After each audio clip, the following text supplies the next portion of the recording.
지난 13일 초복을 맞아서 경북 상주의 한 마을 회관에서 마을 잔치가 열렸습니다. 그런데 그 바로 다음 날 잔치가 열린 뒤에 남은 사이다를 마신 할머니 6분이 쓰러져서 병원으로 옮겨졌고 한 분은 목숨을 잃었다는 이런 안타까운 소식이 들어왔는데요. 어떤 이야기인지, 왜 누군가 이 사이다에 제초제를 넣었는지 지금부터 자세히 알아보겠습니다.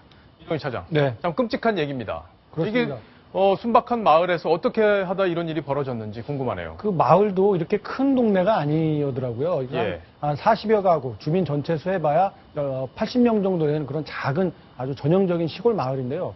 이 마을 잔치, 이 초복을 맞아서 삼계탕 끓여 먹는 마을 잔치가 끝나고 나서 이 노인 6분이, 정확히는 7분입니다.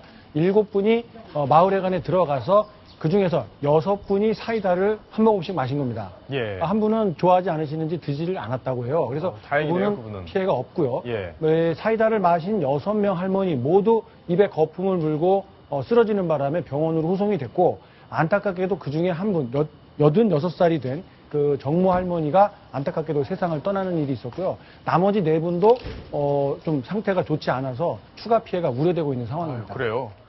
근데 이게 보니까 지금 이게 큰 사이다 통이었죠? 그렇습니다. 1.5리터짜리 플라스틱 통으로 된 PT병이라고 하는 예.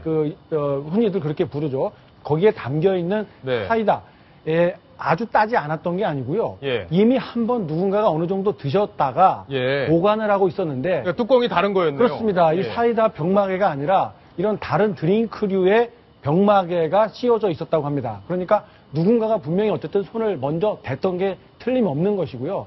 경찰에서 일단 감식을 해보니까 사이다 안에 맹독성 제초제 성분이 검출이 됐습니다. 이 시중에는 팔리지 않고 있는, 판매가 금지된 제품이긴 한데 아직 농가에서 예전에 구입했던 것들을 장기 보관하고 있는 분들이 상당히 많은 제품이거든요. 그럴 수 있겠네요.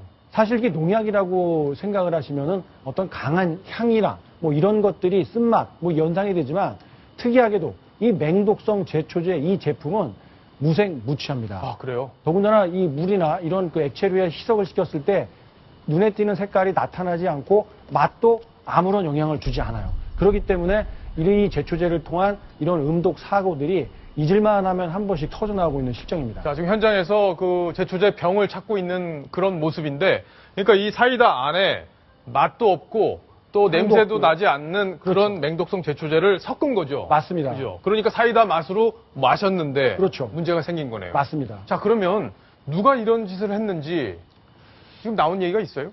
경찰이 이 부분을 아주 집중적으로 수사하고 있는 대목인데요. 과연 누가 어떤 원한 때문에 이렇게 무차별적인 피해가 예상되는 이런 끔찍한 범행을 저질렀을까?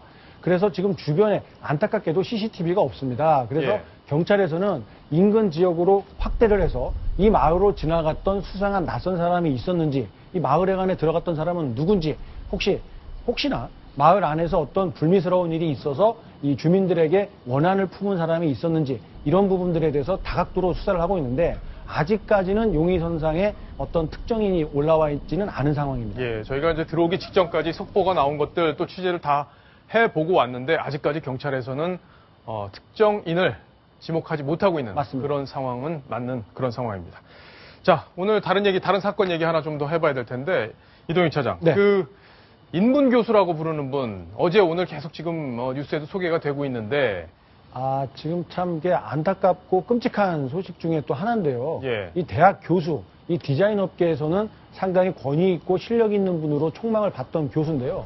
이분이 자기가 관련 학회장으로 취임을 하면서 이 자기 제자 한 명을 그 사무국에 취업을 시킨 겁니다. 그런데 자기가 교수고 또 이 취업을 시킨 이 제자 역시 이 교수를 통해서 자기도 교수가 되고 싶다, 이런 꿈을 갖고 계신 분이었는데, 예. 그런 약점을 이용해서 뭐 폭언을 하고 폭행을 하는 것도 모자라서 인분을 먹이고 이렇게 가혹행위를 서슴지 않았다. 그리고 여기에 더해서 이 협회의 비용, 그리고 뭐 관련된 그 다른 자금들까지 빼돌려서 유용을 했다. 이런 그래요? 혐의까지 드러나서 정말 비리의 총집합이고 갑질의 원흉 아니냐, 이런 비난이 쏟아지고 있습니다. 아니, 이게 배울 만큼 배운 분이고 또 학생들을 가르쳐야 되는 분인데 어떻게 저런 일을 했는지 정말 분노를 참기가 어려운 그런 상황인데, 자, 일단 피해자, 당시에 어떤 피해를 당했고 왜 그걸 참고 있었는지 이야기를 직접 들어보시겠습니다.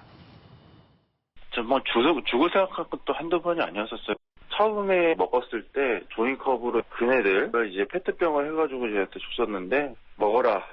포도주라고 생각하고 먹어라. 교수가 이제 만들어줄 거라고 하니까 나도 그저 좀 열심히 하면 잘 될 수 있겠구나. 그냥 자기 삶을 진짜 진정으로 돌아볼 수 있게 그런 마땅한 좀 처벌을 받았으면 좋겠습니다. 예, 마땅한 처벌을 진짜 받았으면 좋겠습니다. 저런 일이 다시는 반복돼서는 안 될 것 같습니다. 자, 근데 이 교수가 새누리당과 관련이 있다면서요? 그렇습니다. 야당 쪽에서 오늘 공개한 내용인데요. 그 새누리당의 정책 자문위원으로 위촉이 된 사실이 확인이 됐습니다. 아, 그래요? 지금 자막에서 보시는 것처럼 유은혜 새정치민주연합 대변인이 오늘 공개를 한 내용인데요. 아마 새누리당에서도 이 내용이 맞다면 그 응분의 조치를 취해야 할 것으로 보입니다. 예, 당장 출당시켜야 될 것 같은데 손수호 변호사님, 저 네. 정도면은 교수직을 유지할 수 있어요? 어렵다고 볼 수 있겠죠. 왜냐면 예. 지금 사립학교라고 알려져 있는데요. 그렇다면 사립학교 내에서 교원 징계위원회가 열리고요. 그 징계 의결을 하면은 최대 이제 파면도 가능하거든요. 근데 만약에 다른 그 교수의 비위나 이런 폭행 사태의 경우에 파면을 하더라도 나중에 너무 과하다라고 해도 소청을 거치거나 아니면 행정소송 거쳐서 감경되는 경우가 많이 있었거든요. 하지만 지금 언론에 보도된 이 내용이 사실이라고 한다면 설령 파면 처분이 내려진다 하더라도 뭐 행정소송을 뭐 제기한다 해도 뭐 파면 처분이 확정되지 뭐 징계가 감경되지 않을 가능성이 훨씬 더 높지 않을까 그렇게 생각이 됩니다. 예. 자, 엄한 처벌을 받아야 되겠다. 이렇게 저희가 또 사법 당국에 또 당부를 드려야겠습니다. 자, 이번 소식 마무리하고요. 다음 주제로 갑니다. 다음 주제 바로 이겁니다.